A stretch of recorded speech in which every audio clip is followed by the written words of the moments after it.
Teman-teman, kita sudah mengetahui alasan kenapa kita wajib mengikuti jejaknya para sahabat dalam memahami dan mengamalkan agama.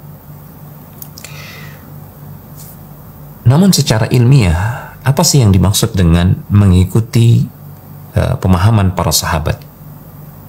Secara ilmiah, apa batasan-batasannya? Wujud konkretnya seperti apa? Nah, Syekh Profesor Dr. Saleh Sindi Hafizahullah Ta'ala, beliau menjelaskan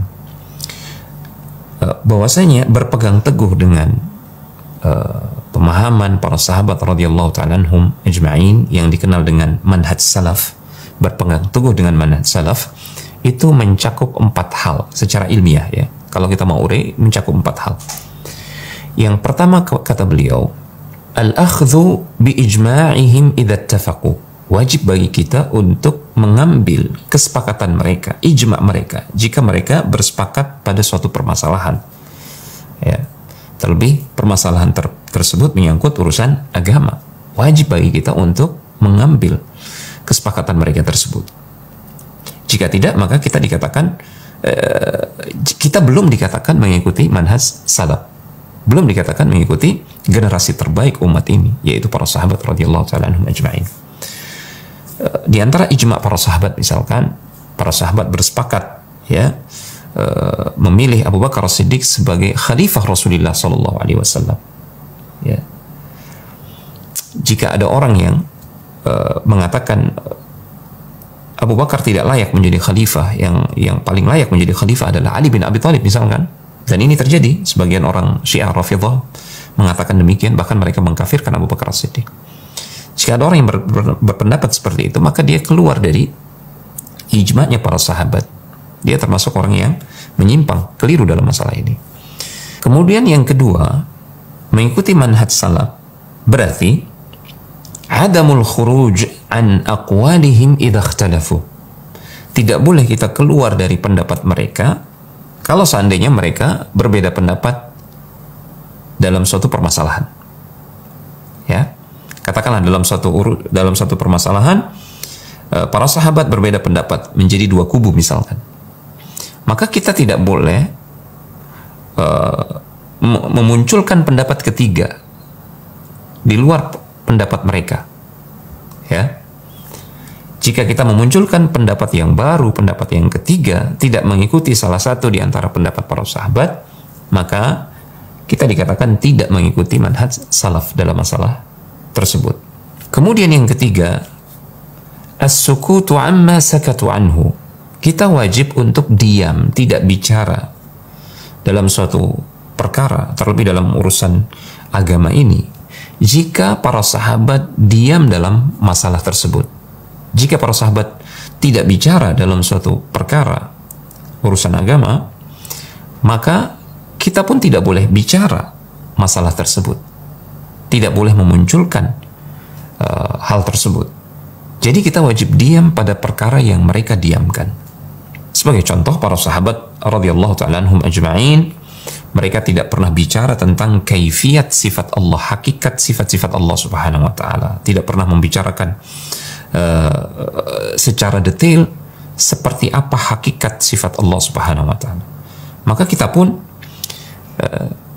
jika kita mengikuti manhaj mereka para sahabat, kita pun wajib diam dalam masalah tersebut.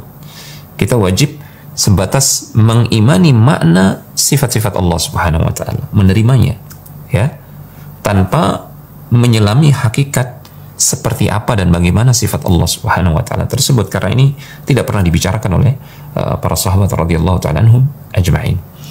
Ternyata kita dapati banyak orang belakangan yang mendalami ilmu filsafat ya, ilmu kalam ya, mereka mendalami permasalahan ini sehingga mereka menyimpang ya, mereka menyimpang karena mereka berbicara tentang hakikat sifat Allah dengan akal mereka, yang kemudian mereka menyimpulkan itu mustahil, sehingga mereka menolak banyak sifat-sifat Allah subhanahu wa ta'ala. Inilah akibatnya jika kita bicara perkara yang didiamkan oleh para sahabat, tidak bicarakan oleh para sahabat dalam urusan agama ini, apalagi itu menyangkut urusan ketuhanan, sifat-sifat Allah subhanahu wa ta'ala.